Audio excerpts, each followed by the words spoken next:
Question B de la partie 1.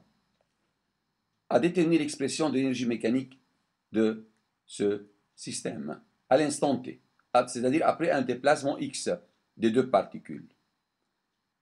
Énergie mécanique, comme on a vu, l'énergie mécanique est égale à la somme des énergies mécaniques de tous les éléments du système, c'est-à-dire EM poulie plus EM S1 terre plus EM S2 terre.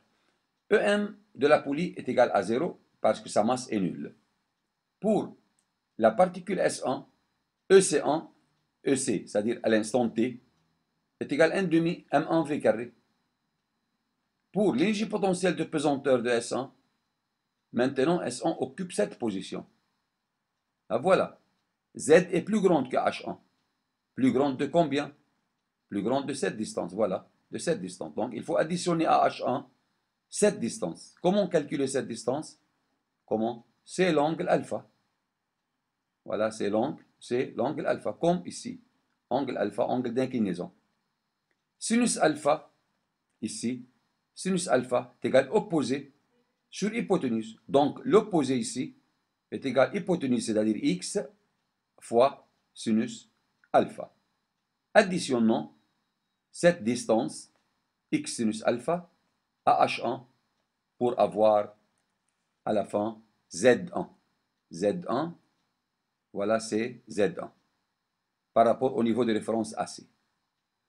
Mais pour S2, l'énergie cinétique est égale à 1 demi M2 V carré, même vitesse, vitesse de S2 est égale à la vitesse de S1 à l'instant T, mais pour Z2, Z2 maintenant est plus petite car S2 occupe cette position, voilà. S2 est maintenant dans cette position. C'est Z2. Z2 est plus petite que la valeur précédente.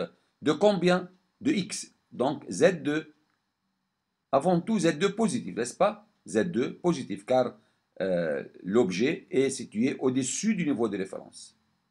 Donc Z2 est égal à H1, cette distance précédente, H1 moins x. Voilà.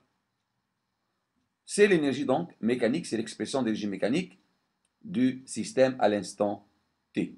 1 demi, voilà, 1 demi M1 plus M2V carré, plus M1, c'est un développement de calcul, voilà.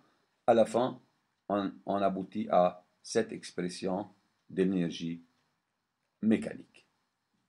En fonction de V et en fonction de quoi? De X. Partie C de la question 1, partie C maintenant. Appliquer la conservation d'énergie mécanique pour déterminer l'expression de la vitesse en fonction de x. V en fonction de x.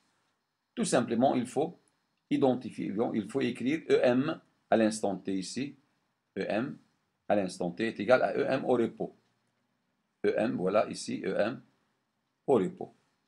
Cette identification entre les énergies mécaniques permet de simplifier MGH1, M2, M1 GH1, M2 GH2 avec M1 ici GH1, M2 GH2.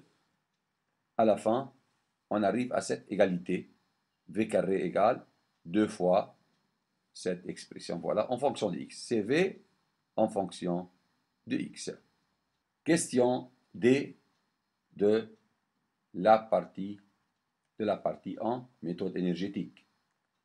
Il demande maintenant de chercher l'expression de l'accélération.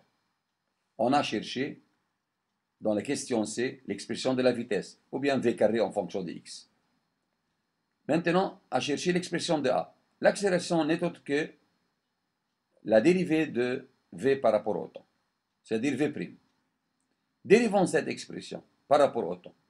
Quelle est la dérivée de V carré par rapport au temps? 2V, V'. Voilà 2V, V'. Mais par rapport à V, la dérivée de V carré par rapport à V, à la vitesse, égale 2V. Mais la dérivée ici, par rapport au quoi? On dérive l'expression par rapport au temps. Donc V carré devient 2V, V'. Mais pour cette expression n'est autre que le produit d'une constante par x. C'est une constante, ne dépend pas du temps. N'est-ce pas? C'est une constante. Donc la dérivée de kx, constante k fois x, La dérivée de kx, c'est kx' par rapport au temps. Kx'. Voilà, c'est k fois x'. On peut simplifier ici par quoi? On peut simplifier de ici, de l'autre côté, vitesse, car v égale x', n'est-ce pas? V égale x'. Donc v, x', de l'autre côté, il reste v', v' égale, v' n'est autre que l'accélération, et enfin, on cherche, ou bien on aboutit à l'expression de A.